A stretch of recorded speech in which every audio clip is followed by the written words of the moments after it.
Hello, my name is Catherine Sendak, and welcome to the 2023 CEPA Forum, Winning the War, Winning the Peace. It is my absolute pleasure to be here at SHAPE headquarters in Belgium with the Supreme Allied Commander Europe and Commander of U.S. European Command, General Christopher Cavoli. Hi, Katie. This year, CEPA is proud to present its 2023 Transatlantic Leadership Award, recognizing exceptional contributions to strengthening the alliance to General Cavoli. General, it is an honor to be here to recognize your enduring and exceptional leadership to strengthening the alliance and your steadfast support for Ukraine and its fight for freedom. Thank you so much for joining us today, and I'm looking forward to the discussion. Thank you very much, Katie. It's great to see you again, first of all, and especially on an occasion when you bring such a kind of prestigious award. I accept it happily and somewhat humbly on behalf of so many people working hard every day in U.S. European Command and Allied Command operations who are committed to peace, committed to deterrence, and committed to our way of life. So I'm very lucky to get to take this on their behalf today. Thank you. Thank you. So let's get started to that end. Since February 2022 and Russia's full-scale invasion into Ukraine, we have seen unprecedented unity of effort and voice from the alliance. From your perspective, how do we maintain that unity in the long term? Yeah, well, first, just like always, unity comes from discussion. Unity comes from transparency. Unity comes from candor. It comes from us all recognizing that our commonalities are greater than our differences. The values that this alliance is based on, the commitment to peace and prosperity on this continent and indeed the globe that this alliance is based on, that is far greater. That is something we hold in common far greater than any divergences. And we've really seen that in the past year and a half. It's been fantastic to be a part of, and it's been amazing just how enduring that unity has been. So I think what we do is we continue to drive ahead the way we have been by focusing on what it is that's important and by not letting the smaller things and small differences get in our way. That's great to hear, and I'm so happy that we're 20 months into this and we're still seeing that strength of effort. Yeah, it's incredible. With very little naysayers on the periphery here. So sticking to Ukraine, what we've seen over the past 20 months in Russia's invasion into Ukraine, tons of lessons we're learning from the battlefield. Among those is the emerging disruptive technologies we're seeing on the battlefield.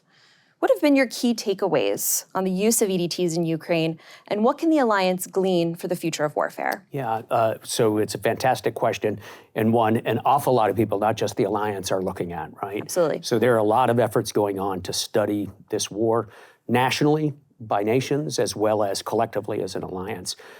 We have observation teams, we have study teams, we have interviews.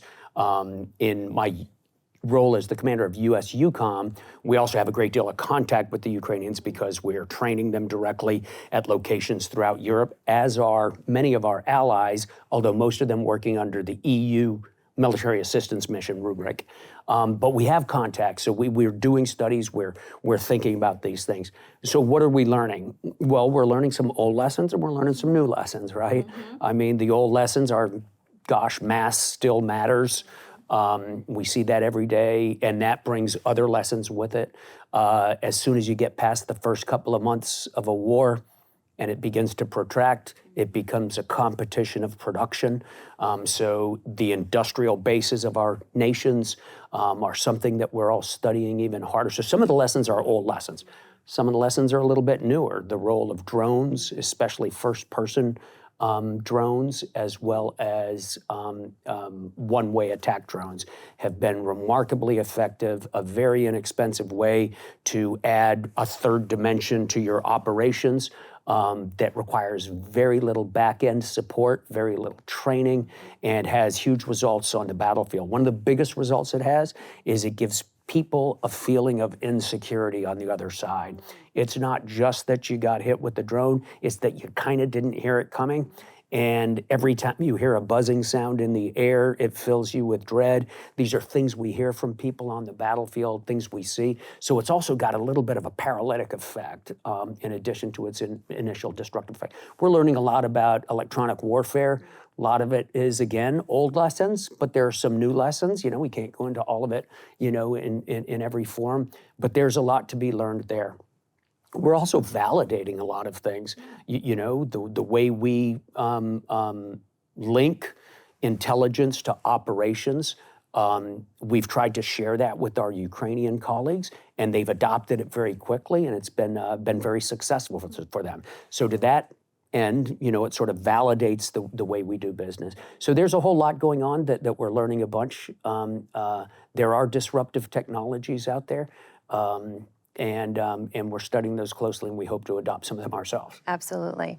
I mean, you know, you hear that there is no hiding anymore on the battlefield. Yeah, it is very hard to hide on the battlefield. Yeah. It is possible, but one of the ways to do it is not by hiding, it's by cluttering, right? And so even what the meaning of hiding is shifts a little bit. So interesting. So yeah, it's hard to hide on the battlefield. Yeah, yeah.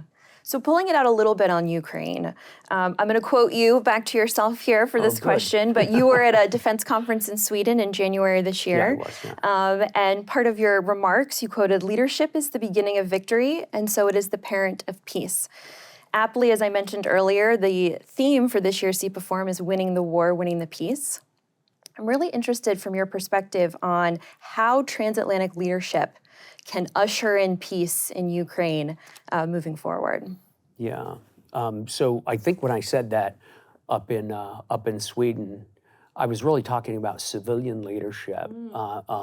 So one of the remarkable things about this war is that it's been a huge reminder that war is not a military endeavor, right? War is a societal endeavor. When you get into a big war like this, it's a societal endeavor.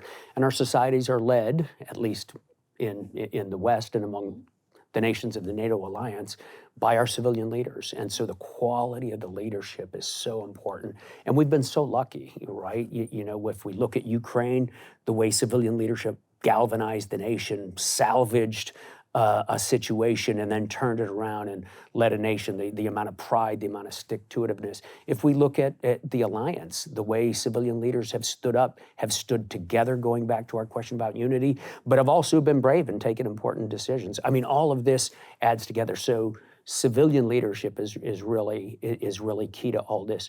You can have battlefield victories without it, but you're not going to have a political outcome that you seek without that political leadership. And how do we get to a place of peace? That's right. And so, you know, we, the military, can get you across the battlefield, but I can't get you all the way to the peace. Right. No, and so I think absolutely. It's a very salient lesson of this war. Yes, absolutely. So in addition to that, in the alliance leadership that we've seen over the past 20 months, we're also welcoming in new members to the alliance. Under your leadership, Finland has acceded to NATO, and hopefully very soon Sweden will follow.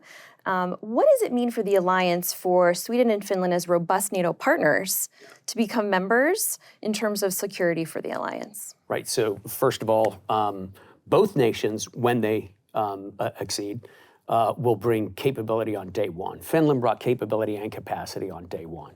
And this was not a surprise to us.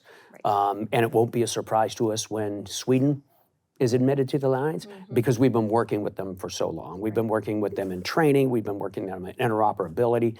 We've been working with them on operations, everything from the Balkans to Afghanistan. So it comes as no surprise that they integrate quickly and easily, and that they bring real capability and capacity on day one. So those are really important characteristics of a new member. Absolutely. Second, they bring geography, right? So 1,300 kilometers of border with the Russian Federation. That's something that we have to consider, and that's something the Russian Federation has to consider. In addition to that, we now have NATO nations all along the littoral of the Baltic Sea, which very much changes a military equation in that waterscape. So some of these things very, very quickly come together, and make a big difference militarily for the alliance. Politically, it's two more nations. You know, they've always had strong voices in Europe and strong voices in world affairs, and they'll bring those voices into the alliance and contribute to our discussions. Yes, and I know how excited they are, and DC is very welcoming to them joining us, as everyone is, into the alliance. We're thrilled, absolutely. So under that kind of regional scope, you know, there is a lot of talk about what the Nordic-Baltic region will look like when Sweden actually joins the alliance, and what that region will provide for collective security. Yeah. To that end, at the Vilnius summit this past July, the alliance approved the regional plans, which is a real shift away from how the alliance has done business in the past in terms of operationalizing. What do these regional plans bring to the alliance in terms of collective security, and what challenges are you seeing, if any, in its implementation? Right. So the regional plans, first of all, bring regional plans to us, right? Yeah. They bring classical defense plans for our alliance in sufficient detail to drive a number of things. A little bit of background, though, first. You know, so for the first decades of our existence, this alliance was focused on collective defense. We were about defending the territory of the alliance with each other from an external aggressor.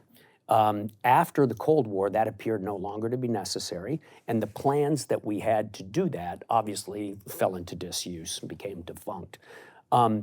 We began to concentrate instead on crisis management, smaller scale operations, usually conducted on a predictable time schedule, usually of a smaller scale, and usually to a certain degree optional. That is, they were not imposed on us, they were things that we chose to do, and almost always they were out of area. So we started to call this out of area operations. And across the alliance, our military's optimized for that sort of out of area operation, a rotational force generation model. You could take economies every place except in the unit that was actually deployed. And so we all did that. And we cut echelons above brigade, we cut enablers.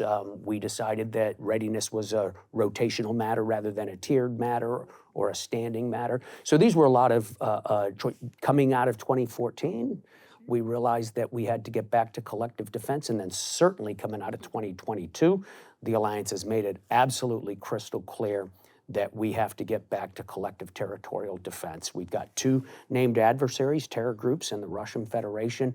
Both are active enough to put a fine point on the fact that we need to get back to this. One of the principal instruments to do that is the implementation of our deterrence and defense of the Euro-Atlantic area, DDA. It's our overarching strategic approach.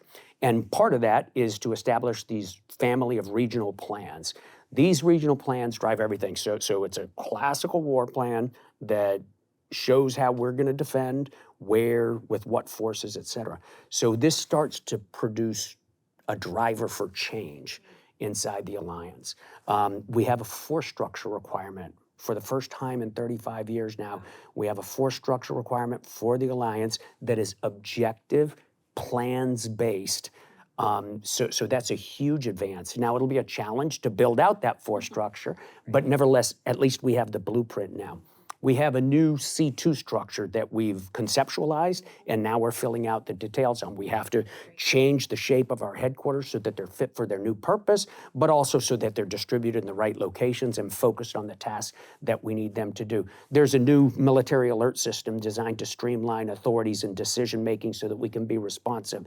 There's a new Allied reaction force as a rapid movement deterrent force that we're putting together right now. So across the alliance, this is driving change, everything from where headquarters focus to what size stockpiles we need of critical supplies.